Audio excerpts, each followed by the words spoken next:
Assalamualaikum warahmatullahi wabarakatuh. Alhamdulillahi rabbil alamin. Wassalatu wassalamu ala asyrafil anbiya'i wal mursalin nabiyina Muhammadin wa ala alihi wa sahbihi ajma'in. Rabbi shrah li sadri wa yassir li amri wahlul 'uqdatam min lisani yafqahu qawli. Sidang jamaah salat maghrib yang dirangkaikan dengan ta'lim rutin yang sama-sama dirahmati dan dimuliakan oleh Allah Subhanahu wa taala. Alhamdulillah kita kembali bertemu di masjid kebanggaan kita ini, Masjid Ar-Rahman, yang mana kita akan melakukan kajian bersambung dari buku Madarijus Salikin Baina Manazili Iyyaka Na'budu wa Iyyaka Nasta'in.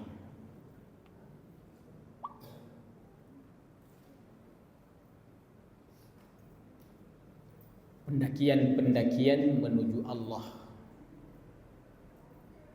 dan cara menempuh dan sampai di jalan itu tergantung aplikasi pada ayat Iyyaka na'budu wa Iyyaka nasta'in.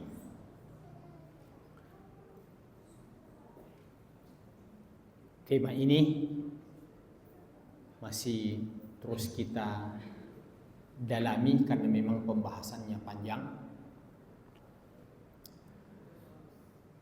Penulis buku ini Imam Ibnu Qayyim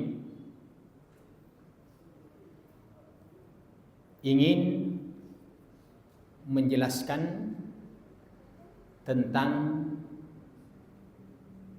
sikap manusia pada Iyyaka na'budu wa Iyyaka nasta'in.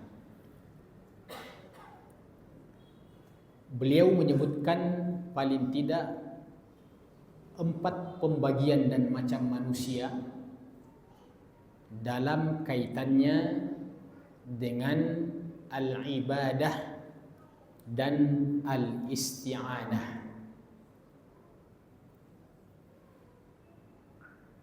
Tentu judul ini jamaah sekalian diambil dari ayat itu sendiri, Iyyaka na'budu wa Iyyaka nasta'in. Hanya kepadamu kami memohon, hanya kepadamu kami beribadah, dan hanya kepadamu kami memohon pertolongan. Jadi temanya adalah pembagian manusia dalam kaitannya dengan ibadah dan memohon pertolongan. Langsung kita masuk saja pada pembahasan intinya. Beliau mengatakan bahwa al-ibadah dan al-isti'anah, beribadah dan kemudian memohon pertolongan kepada Allah Subhanahu wa taala, yang pertama mengisyaratkan tentang kewajiban, yang kedua mengisyaratkan tentang hak. Bahwa Iyyaka na'budu itu adalah merupakan kewajiban kita sebagai hamba untuk beribadah hanya kepadanya. Kemudian kita memohon pertolongan kepada Allah Subhanahu wa taala setelah kita beribadah, itu adalah merupakan hak kita sebagai hamba. Jadi setelah kita beribadah, kita punya hak kepada pencipta kita untuk diberikan pertolongan karena kita telah menunaikan kewajiban. Jadi na'budu itu merupakan kewajiban, nasta'in itu merupakan hak.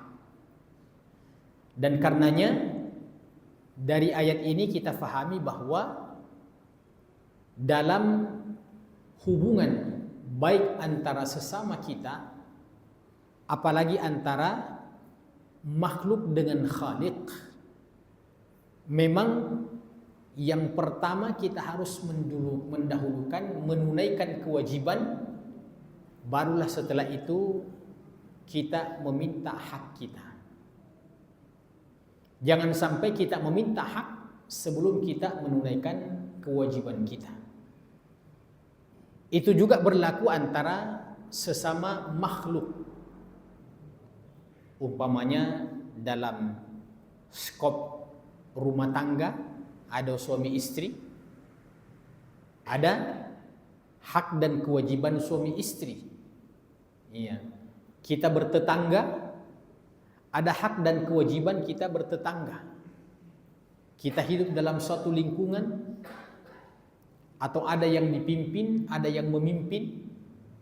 Semua berlaku hak dan kewajiban itu. Maka iyyaka na'budu wa iyyaka nasta'in adalah dua hal yang tidak bisa terpisahkan dalam kehidupan kita sebagai seorang muslim.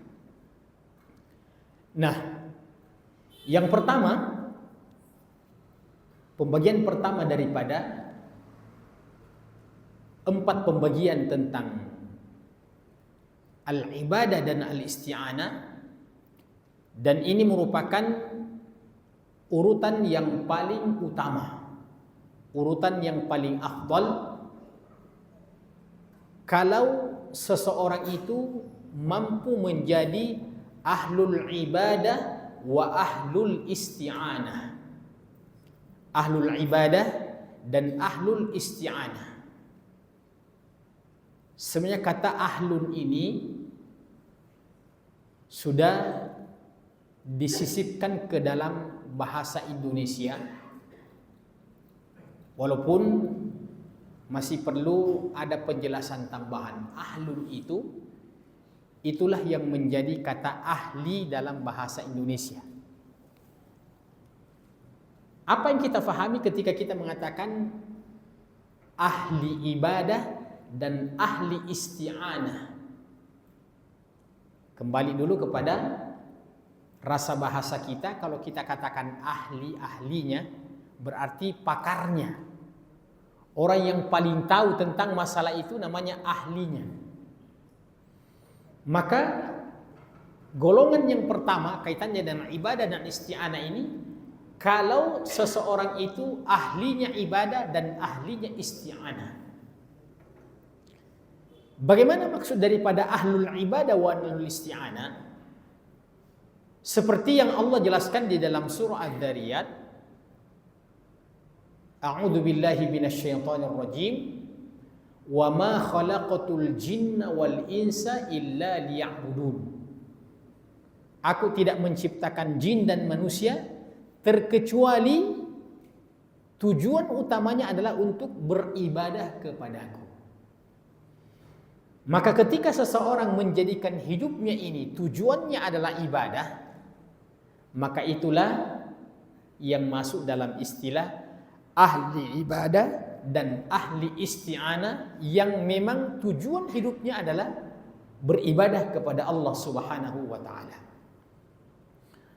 Terus kenapa setelah na'budu atau iyyaka na'budu harus kita ikutkan wa iyyaka nasta'in, yang kita sebutkan tadi bahwa kewajiban dan hak?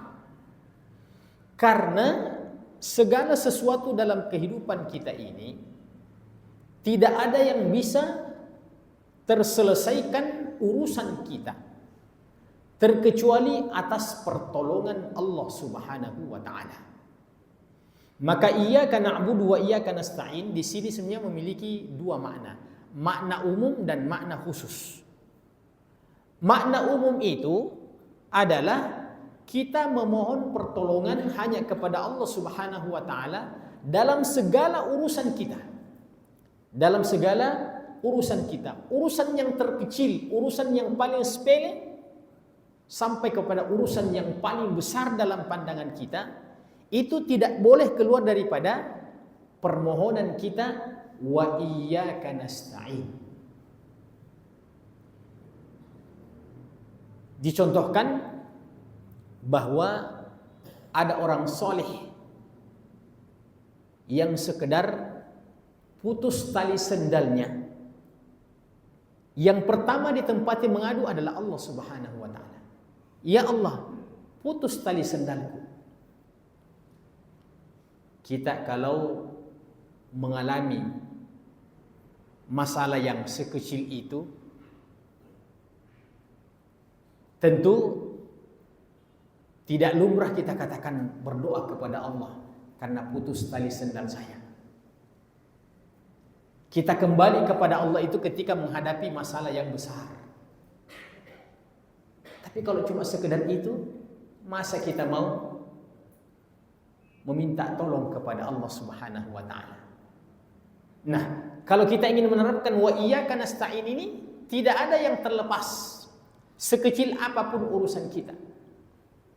Dan dalam hadis Nabi sudah mengajarkan kita berdoa, wala takilni ila nafsi tarfata ain, wala takilni ila nafsi tarfata ain. Janganlah engkau menyerahkan kepada diriku untuk aku mengurus diriku sendiri tanpa keterlibatanmu ya Allah. Tarfata ain, walaupun itu hanya sekedip mata, walaupun hanya sekejap mata. Iya. Coba bayangkan itu.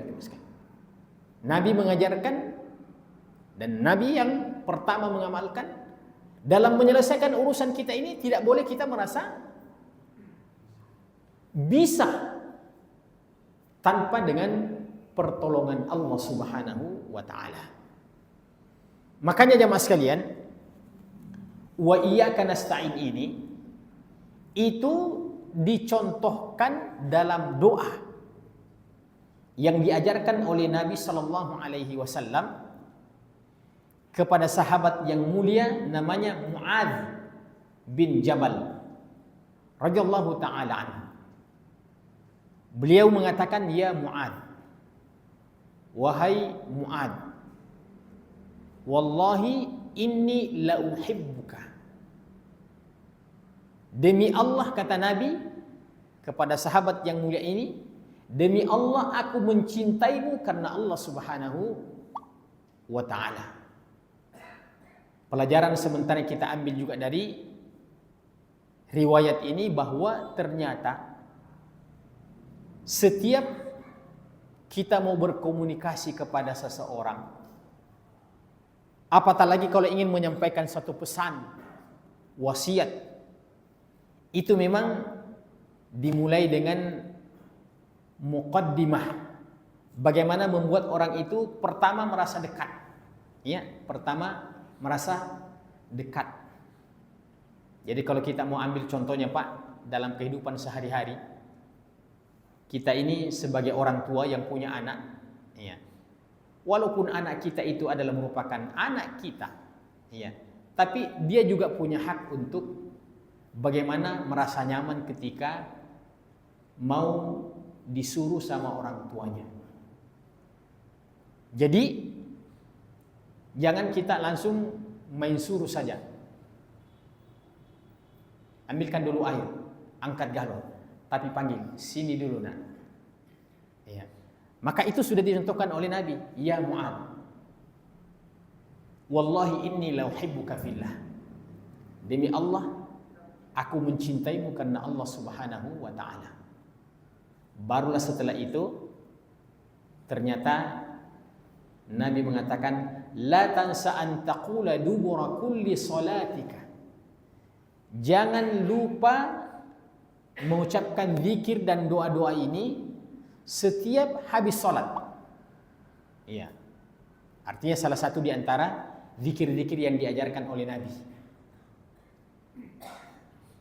An taqula, kau ucapkan, Allahumma a'inni, ya Allah tolonglah aku. Kan wa iyyaka nasta'in, kita sudah memohon pertolongan kepada Allah. Hanya kepadamu aku memohon pertolongan ya Allah. Maka bentuk aplikasinya itu Nabi langsung mengajarkan apa yang kita mau memohon pertolongan kepada Allah dalam hal apa. Tentu yang pertama, segala sesuatu urusan kita memohon pertolongan kepada Allah. Tapi paling tidak apa yang diajarkan oleh Nabi pentingnya untuk kita memohon pertolongan kepada Allah dalam 3 hal. Allahumma inni, yang pertama kita semua sudah hafal ini, ala zikrika.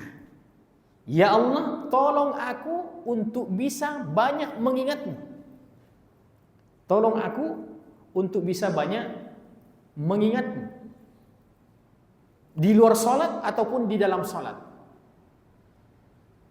Kalau kita salat itu memang sudah momennya mengingat Allah, Pak. Itu sudah momennya mengingat Allah. Allah berfirman, wa aqimis salata li dzikri.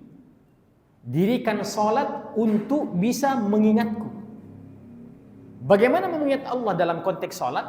Bahwa ketika kita sudah takbiratul ihram dan kita terus bersambung pada lanjutan-lanjutan apa yang kita ucapkan yang disertai dengan perpaduan antara ucapan dan gerakan, dan itu kita fahami, kita renungkan, dan tidak keluar dari apa yang kita ucapkan itu.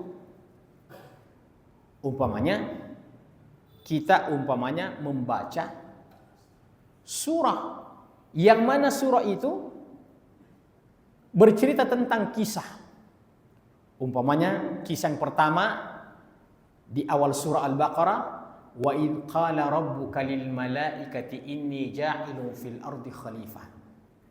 Ketika kita ngerti itu karena ngerti bahasa Arab sedikit, dan ketika Tuhanmu berfirman kepada para malaikat, inni ja'ilun fil ardi khalifah, sesungguhnya aku akan menciptakan khalifah, pemimpin di atas permukaan bumi ini. Jadi ketika kita memahami lakon ceritanya, karena kebetulan yang kita baca itulah yang berkaitan dengan kisah itu, kita baca kisahnya Nabi Adam, kita baca kisahnya Nabi Musa, semua kisah-kisah Nabi. Maka ketika kita tidak keluar dari apa yang dikisahkan dan kita hanyut dalam tertariknya kita dalam cerita-cerita itu, maka itulah yang masuk dalam mengingat Allah Subhanahu wa taala. Jadi bukan berarti bahwa salatlah untuk mengingatku dalam artian kita mengatakan Allah, Allah, Allah. Tergantung alur ceritanya. Iya, tergantung alur ceritanya. Kalau kisah yang kita baca dalam Quran itu kisahnya seorang nabi, kemudian kita faham, itulah orang yang khusyuk di dalam salatnya, mengingat Allah Subhanahu wa ta'ala. Ya. Ketika dia mengatakan sami Allahu liman hamidah, sungguh Allah telah mendengarkan orang yang memujinya. Oh, berarti kita fahami, oh Allah betul-betul mendengar orang yang memujinya. Maka itulah mengingat Allah dalam konteks ketika kita i'tidal. Iya.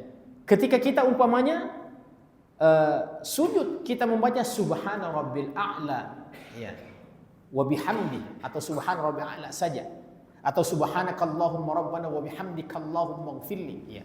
Banyak redaksi yang bisa kita baca. Ketika kita memahami itu artinya kita sudah mengingat Allah Subhanahu wa taala. Di luar salat kita, ketika kita disuruh untuk membaca zikir-zikir pada setiap aktivitas kita. Kita mau makan, minimal berzikir kepada Allah bismillah. Setelah kita makan, alhamdulillahilladzi at'amana wa saqana wa ja'alana muslimin, atau paling minimal alhamdulillah. Ya. Maka itulah kita berzikir kepada Allah Subhanahu wa taala. Maka Nabi mengajarkan yang pertama, kita mohon pertolongan kepada Allah untuk bisa banyak mengingatmu ya Allah. Untuk bisa mengingatmu ya Allah. Karena kalau Allah tidak bantu kita, salat umpamanya yang kita jadikan sebagai momentum untuk mengingat Allah Subhanahu wa taala, akan berubah menjadi mengingat urusan-urusan keduniaan kita. Kan mestinya begitu, takbir Allahu Akbar, putus urusan dunia, itu idealnya. Tidak lagi perkara-perkara yang kita ingat ketika kita sudah Allahu Akbar.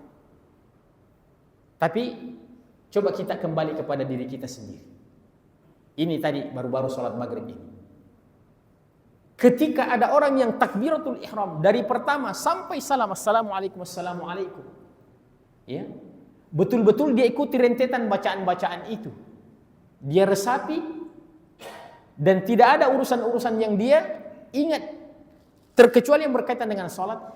Inilah orang yang ditolong secara sempurna oleh Allah Subhanahu wa taala, dan inilah orang yang mendapatkan kebahagiaan karena Allah berfirman, qad aflahal mu'minun alladzina hum fi salatihim khashi'un.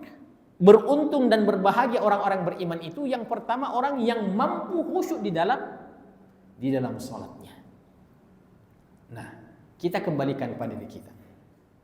Apakah ketika kita salat tadi itu betul-betul tidak ada ingatan kita sedikit pun, atau 50-50? Kita sebahagian dalam sholat, kita sebahagian dalam urusan keduniaan kita. Paling sering itu Pak, kita mengingat urusan keduniaan kita.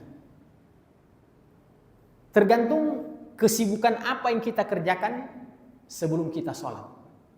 Ya. Kalau seorang penjual yang sementara sibuk dengan transaksinya, tiba-tiba dia pergi sholat, ya, maka andaikan dia tidak dibantu oleh Allah untuk mengingat Allah secara sempurna, maka mungkin yang dia ingat itu adalah apa yang baru saja dia kerjakan. Ya. Mungkin dia sholat, Allahu Akbar, tiba-tiba dia ingat, tidak salah sunjat tadi itu, ya, kayaknya uang 10.000, uang 100.000 nak kasih Kak. Kita ikuti itu narasi itu dalam sholat. Ya. Apa yang kita kerjakan? Itulah sebabnya jamaah sekalian, agama kita ini adalah di samping agama yang idealis, juga agama yang realistis. Itulah sebabnya kenapa ada sholat sunat qobliyah. Ini sholat sunat qobliyah sebenarnya, sholat sunat yang kita kerjakan sebelum sholat fardu. Itu tujuannya adalah untuk meredam ingatan kita pada urusan-urusan keduniaan kita.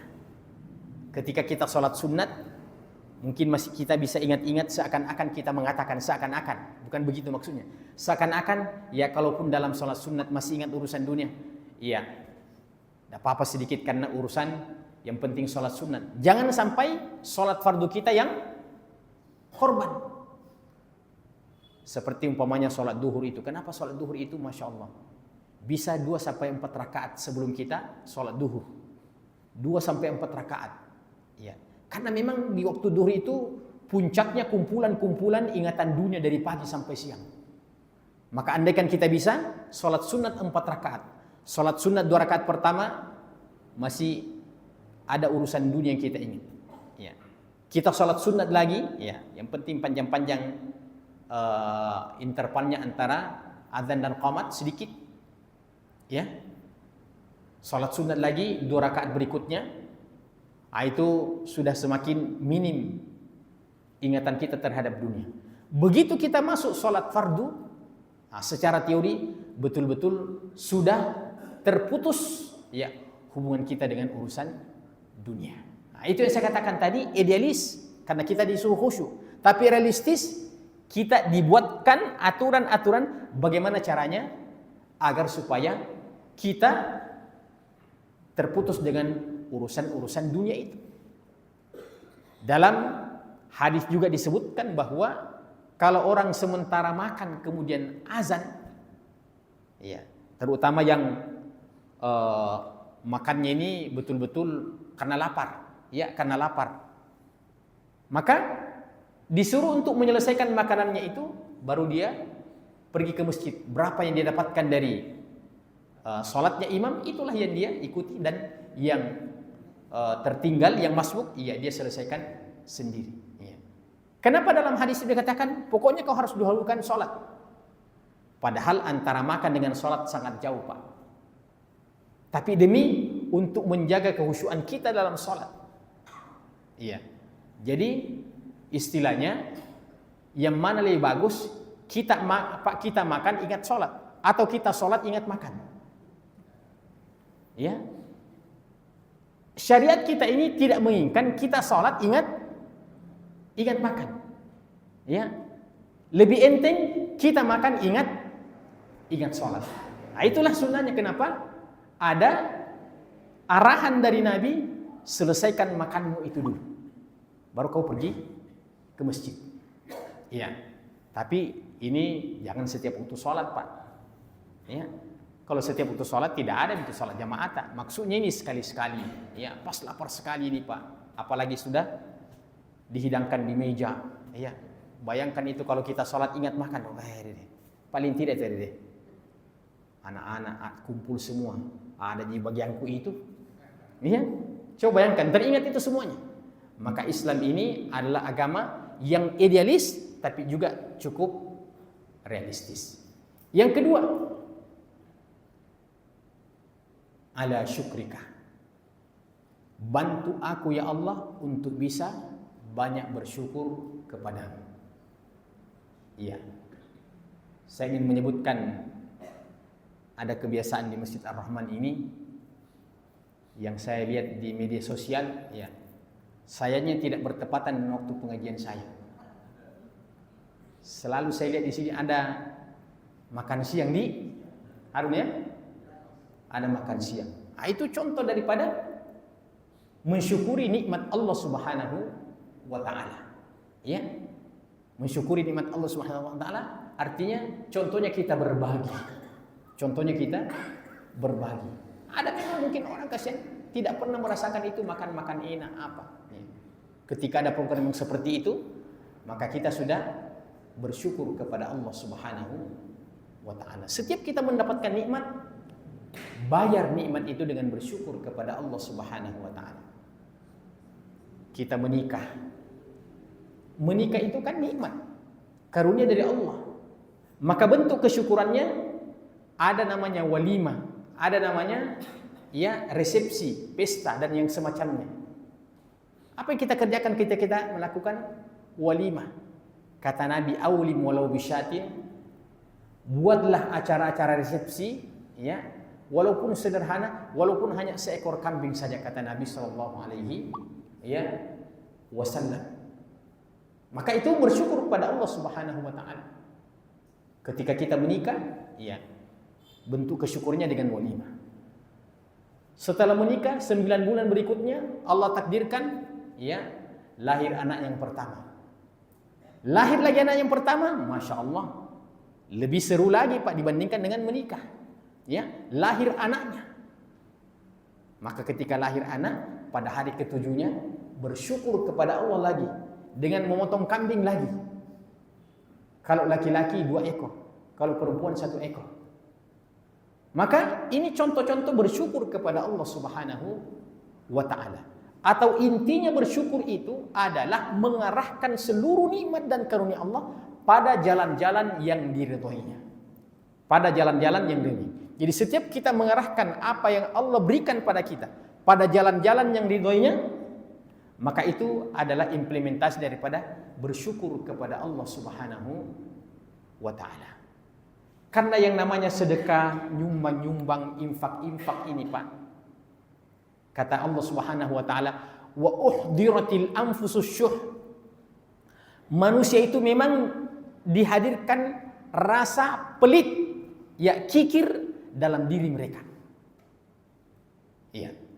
Itu sifat dasar daripada manusia. Maka kita harus memang melatih diri kita ini menghadapi diri kita ini yang selalu memang ingin menahan daripada harta itu. Makanya sering saya ungkapkan di sini, Pak, ada 3 hal yang perlu untuk kita latih diri kita, Pak. Di saat kita belum punya, maka harus ada latihan belum punya. Itu ketika kita belum punya itu Pak, butuh latihan. Apa? Latihannya yang include ketika kita belum punya, sabar. Ketika kita tidak punya, kita bersabar. Iya, tetangga kita beli ini, beli itu, beli itu. Pastilah ketika kita melihat, Masya Allah, tetanggaku beli ini lagi, beli ini lagi. Iya. Maka ketika kita belum punya, latihannya adalah latihan bersabar. Iya. Ketika ingin memiliki juga tidak dilarang, cari rezeki yang halal. Maka ketika kita mendapatkan rezeki yang halal, kita penuhi kebutuhan dan hajat kita. Maka akhirnya kita memiliki. Setelah kita memiliki, maka tidak kalah pentingnya latihan yang kedua. Apa latihan yang kedua Pak ketika kita memiliki? Adalah latihan memiliki. Jadi sama di istilahnya. Ketika tidak punya, latihan tidak punya. Ketika tiba-tiba dari tidak punya menjadi punya, memiliki itu ternyata membutuhkan latihan. Ketika kita belum punya, kita masih merendahkan diri. Kita masih tawadhu. Tapi begitu kita punya sedikit, ini ketika kita punya ini memang pintu untuk selalu mengakui diri kita yang hebat. Sombong. Iya. Orang itu sombong biasanya karena dia punya. Ya, dia punya. Dalam hadis itu disebutkan, ternyata ada juga orang yang tidak punya sombong. Ada yang tidak punya sombong. Jadi orang punya sombong itu dibenci oleh Allah Subhanahu wa taala. Dibenci. Tapi orang tidak punya sombong, bayangkan Pak, tidak ada apa-apanya, sombong, apanya kamu sombongkan? Sombong itu lebih dibenci lagi oleh Allah Subhanahu wa taala. Seakan-akan kalau orang punya itu dan dia sombong, seakan-akan iya pantas dia sombong, tahu memang ada. Ini tidak ada, dia sombong. Di mana letak kau sombongkan itu dirimu, kau tidak punya. Maka yang kedua adalah latihan memiliki. Ya, latihan memiliki. Bagaimana apa yang kita miliki ini kalau bisa sampai di tangan kita, tidak usah masuk ke dalam hati. Allahumma la taj'alid dunya akbar hammina. Ya Allah, jangan jadikan dunia ini sebagai sesuatu yang paling spesial dalam pandangan kami. Allahumma ja'alid dunya la taj'alid dunya akbar hammina. Jangan menjadikan dunia ini sesuatu yang prioritas. Ya. Ij'alha fi aidina. Jadikan dunia ini di tangan-tangan kami saja. Jangan masukkan ke dalam hati-hati kami. Iya. Ada orang Pak, Masya Allah, rumahnya mewah, kendaraannya mewah. Tapi kita nyaman bergaul dengan dia. Nah, salah satu di antara hal juga ini, bahwa adakah sifat-sifat sombong yang kita miliki Pak. Di saat kita memiliki, kita tes case pada diri kita. Walaupun kita punya fasilitas yang mewah, kita punya kedudukan, tapi seperti orang tidak terlalu risih untuk bergaul dengan kita, tidak risih untuk saling menyapa. Ya. Tapi manakala orang seakan-akan menjauh dari kita, mungkin ada sifat-sifat sombong yang kita miliki sehingga orang merasa segan untuk bersama dengan kita. Ya. Maka biasa saja. Ya, ini tentu mengucapkannya gampang, tapi ini membutuhkan latihan. Yang ketiga latihan yang kita butuhkan Pak, ketika kita memiliki adalah latihan melepaskan. Nah ini yang paling berat lagi. Latihan melepaskan. Iya. Karena kalau sudah di tangan itu Pak, sulit melepaskan itu. Iya. Kira-kira Pak Jokowi sekarang ikhlas melepaskan jabatannya Pak? Bayangkan 10 tahun tawa dipelihara, diperjuangkan, berdarah-darah orang. Tanggal 20 Oktober ini sudah mau lepas. Iya. Kita tidak tahu beliau apakah di hari-hari ini tidurnya atau bagaimana, wallahu ta'ala alam. Karena memang sesuatu yang pernah tidak ada, kemudian ada, kemudian mau tidak ada lagi, itu susah juga. Tapi seorang muslim, dia akan melewati ini semuanya. Kalau dia harus hilang, nah memang dulu ketika lahir tidak punya apa-apa. Iya. Nanti kita ada di atas permukaan bumi, baru itu semuanya. Maka seorang muslim sampai seperti itu sikapnya pada nikmat dan karunia Allah Subhanahu wa taala. Qulillahumma malikal mulki tu'til mulka man tasha' wa tanzi'ul mulka mimman tasha' wa tu'izzu man tasha' wa tudhillu man tasha' biyadikal khair innaka ala kulli syai'in qadir. Qulillahumma malikal mulk. Ya Allah, ya Tuhan, yang rajanya segala raja, malikal mulk. Tu'til mulka man tasha'. Engkau berikan kedudukan, kekuasaan kepada siapa yang engkau kehendaki. Wa tanzi'ul mulka mimman tasha'. Anehnya ini ayat, Pak, engkau memberikan kepada siapa yang dikehendaki, tapi ketika mengambil kekuasaan itu Allah tidak mengatakan wa ta'khudul mulka mimman tasha'. Itu kan tu'ti kalau dalam bahasa Arab itu, Pak, pasangannya itu ta'khud, mengambil. Tapi Allah menggunakan kata wa tanzi'ul mulka mimman tasha', engkau cabut kekuasaan itu dari orang yang engkau kehendaki. Kenapa dicabut itu, Pak? Karena sesuatu yang dicabut itu memang membutuhkan kekuatan. Umpamanya kita mau cabut paku yang sudah terpaku ke dalam kayu, Pak. Iya. Itu bukan diambil namanya, harus dicabut. Harus dicabut. Nah, apa konsekuensinya ketika itu dicabut? Memang kalau orang tidak siap mental, Pak, itu bisa kaget. Ya. Apa bahasa Makassar kalau dicabut itu, Pak? Nipakintaki. Ya. Jadi Pak Jokowi ini kan mau dipakinta. Nah, ini kalau tidak kuat-kuat mental ini, Pak, ini memang luar biasa. Tapi seorang muslim yang melewati hidupnya itu, yang bersabar ketika tidak punya, yang bersyukur ketika dia punya, itu biasa saja. Ya, itu biasa saja.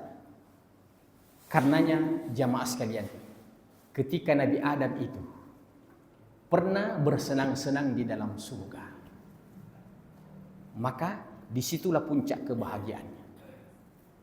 Kemudian dengan rekayasa Allah Subhanahu wa taala, Allah menciptakan iblis, kemudian dia digoda oleh iblis, akhirnya dia melakukan pelanggaran, akhirnya nikmat yang pernah ada itu hilang.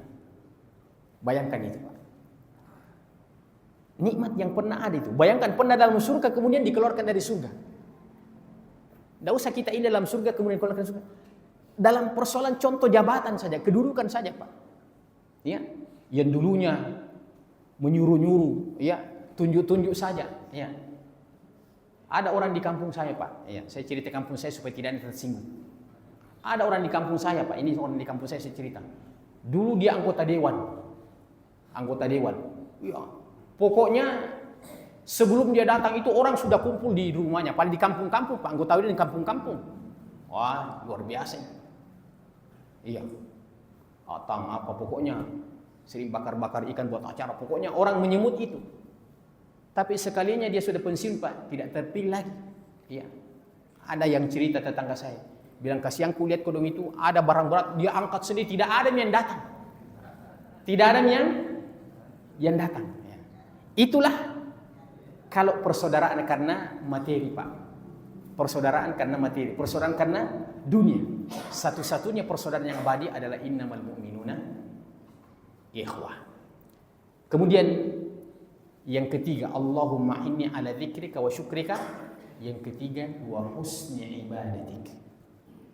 Ya Allah, bantulah aku untuk bisa banyak mengingatmu, untuk bisa mensyukuri nikmatmu. Yang ketiga, wa husni ibadatika, untuk bisa memperbaiki ibadahku kepadamu. Jadi bisa saja kita beribadah, tapi memperbaiki ibadah itu penting. Karena innallaha thayyibun la yaqbalu illa thayyiban. Allah itu maha baik dan tidak menerima kecuali yang baik-baik pula. Maka memperbaiki ibadah itu salah satu di antara hal yang kita minta kepada Allah Subhanahu wa taala. Mungkin ada di antara kita tata cara salatnya alhamdulillah bagus. Ya, karena dia sudah pelajari fikih salat. Cara angkat tangan, cara sedekap, cara ruku dan seterusnya.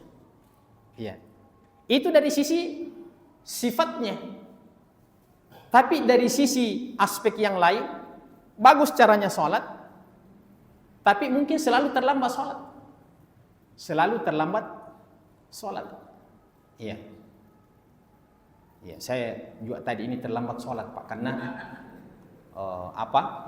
ada rapat tadi di Antang, ya, dengan ustadz-ustadz, ya. Sudah jam 6 kurang 10 saya sudah minta izin. Tunggu dulu, penting sekali ini. Ya. Apa boleh buat? Ya. Alhamdulillah, ya. Sampai juga di sini. Jadi wa husni ibadatika itu penting untuk kita minta kepada Allah Subhanahu wa taala untuk memperbaiki caranya ibadah kita, waktunya ibadah kita, ya, cara penyelenggaranya ibadah kita. Dan yang kedua, ya walaupun sudah masuk asal tapi saya bisa singkatkan. Yang kedua itu adalah manusia yang berpaling dari ibadah dan berpaling dari isti'anah. Siapakah contoh manusia, contoh makhluk yang berpaling dari ibadah dan berpaling dari isti'anah? Yang pertama dicontohkan oleh penulis ini adalah iblis sendiri.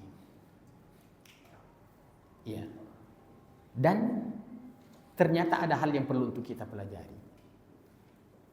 Kita ini kan selalu mengatakan bahwa orang yang diterima permintaan doanya oleh Allah itu sudah pasti orang dekatnya Allah Subhanahu wa taala. Ternyata ada orang-orang yang sekali-sekali dipenuhi permintaannya oleh Allah, tapi dia adalah orang yang dibenci oleh Allah Subhanahu wa taala. Siapa contohnya jamaah sekalian? Iblis juga. Iblis itu pernah dia berdoa kepada Allah. Padahal ini musuhnya Allah. Orang yang paling dilaknat oleh Allah. Tapi ada permintaannya. Rabbi anzirni ila yaumi ba'atsun. Ya Allah, bisakah? Sampai dia katakan Rabbi. Ya Allah, bisakah aku ini dipanjangkan umurku sampai hari kiamat? Dalam keadaan Allah benci dia, Allah penuhi permintaannya dan mengatakan, innaka minal munzarin. Dalam urusan ini, permintaanmu, aku penuhi permintaan. Tapi apakah dengan dipenuhi permintaannya berarti iblis itu orang dekat dengan Allah Subhanahu wa taala? Ini pelajaran yang penting. Bahwa karena pemberian Allah itu tidak menyebabkan iblis dia dekat kepada Allah Subhanahu wa taala, maka pada akhirnya apa saja yang Allah berikan pada iblis itu justru akan semakin menambah kesengsaraannya di hari kemudian kelak nanti. Saya stressing. Begitu juga kata penulis buku ini. Begitu juga kita sebagai manusia. Apabila Allah memberikan kita nikmat dan karunia, semakin bertambah-tambah kita punya rezeki. Tapi rezeki itu tidak menjadikan kita semakin dekat kepada Allah Subhanahu wa taala. Ya. Dulu ketika dia punya sepeda, rajin ke masjid. Ya, setiap masjid ada sepedanya, parkir sepedanya luar. Ya. Tapi sekalinya dia sudah punya mobil, tidak ada sepedanya, Pak. Ya. Apa? Lanjut. Dia sudah tidak kelihatan. Karena memang ternyata itu banyak sekali pertimbangan kalau terlalu bagus kita punya barang itu. Ya. Biasa juga sekali-sekali saya beli sendal bagus, Pak. Weh, ke masjid. Weh, tidak ada tempat penyimpanan sandal, bagaimana nanti ini? Nah, curi orang kita punya sandal. Apalagi kalau mobil yang masih plat putih, ya. Langsung mau diparkir di sampingnya, ancek dengoy macam-macam. Nanti ada rezeki apa? Akhirnya tidak singgah dia kan. Jam dia di rumah daripada nagores orang itu. Iya. Coba bayangkan itu pertimbangan itu. Iya. Atau kadang-kadang karena terlalu nyaman. Sudah azan di masjid situ pi. Belum pi aqamat di masjid situ. Akhirnya sampai di sana macet, tidak dapat. Tidak mau sekali masa itu, Pak. Saya sekarang ku ambil pelajaran. Karena dulu saya begitu. Kalau jalan, baru azan, di depan ada masjid depan. Pernah saya, Pak, ya, sholat maghrib sudah hampir isya. Saya bila tidak mau, taubat mak ya Allah. Pokoknya asal sudah azan, memungkinkan singgah, langsung singgah Pak. Jangan lagi sebentar. Nanti kita ya paling tidak terlambat sholat. Kalau tidak, ya kita jamak kita punya sholat gara-gara kita terlambat. Apalagi kota Makassar ini yang ya semakin hari semakin macet. Jadi siapa yang bertambah fasilitas rezekinya tapi tidak menambah kedekatannya kepada Allah Subhanahu wa taala, maka ini sangat mengkhawatirkan. Fasilitas itu justru akan menjadikan dia semakin jauh dari Allah Subhanahu wa taala. Demikian jemaah sekalian, lebih dan kurangnya mohon dimaafkan. Subhanakallahumma wa bihamdika asyhadu an la ilaha illa anta astaghfiruka wa atubu ilaik wa akhiru da'wana alhamdulillahi rabbil alamin. Wassalamualaikum warahmatullahi wabarakatuh.